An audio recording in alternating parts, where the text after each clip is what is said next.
Bharat Ratna doctor Babasaheb Ambedkar यांची 133वी जयंती शिरोळ तालुक्यात मोठ्या उत्साहात सर्वत्र संपन्न झाली। यावेळी नुरसेवाडी आणि कुरुंदवाडमध्ये विविध कार्यक्रमांचं आयोजन केलं होतं।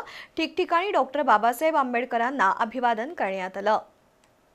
घटनेचे शिल्पकार डॉक्टर बाबासाहेब आंबेडकर यांची 133वी जयंती कुरुंदवाड, नुरसेवाडी, शिरोळसह सर्वत्र मोठ्या उत्साहात संपन्न झाली। नुरसेवाडी इथं प्रबुद्ध नगरमध्ये डॉक्टर बाबासाहेब आंबेडकर यांच्या प्रतिमेला माजी सरपंच धनाजीराव जगदाळे, उपसरपंच रमेश मोरे यांच्या हस्ते पुष्पहार अर्पण करण्यात आला।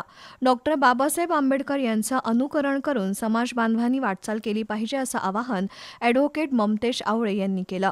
यावेळी धनाजीराव जगदाळे, रमेश मोरे, सागर धनवडे, विद्या कांबळे यांनी मनोगत व्यक्त करत बाबासाहेबांनी दिलेली शिकवण आणि त्यांच्या विचारांचं अनुकरण करावं असं आवाहन केलं। यावेळी अनघा पुजारी, राजश्री कांबळे, रमेश सुतार, दर्शन वडेर, बजरंग कांबळे, विनायक कांबळे, रमेश कांबळे, गणेश कांबळे, उमेश कांबळे यांच्यासह दलित बांधव उपस्थित होते। यावेळी चिमुकल्यांनीही डॉक्टर बाबासाहेब आंबेडकर यांच्याबाबत मनोगत व्यक्त केलं।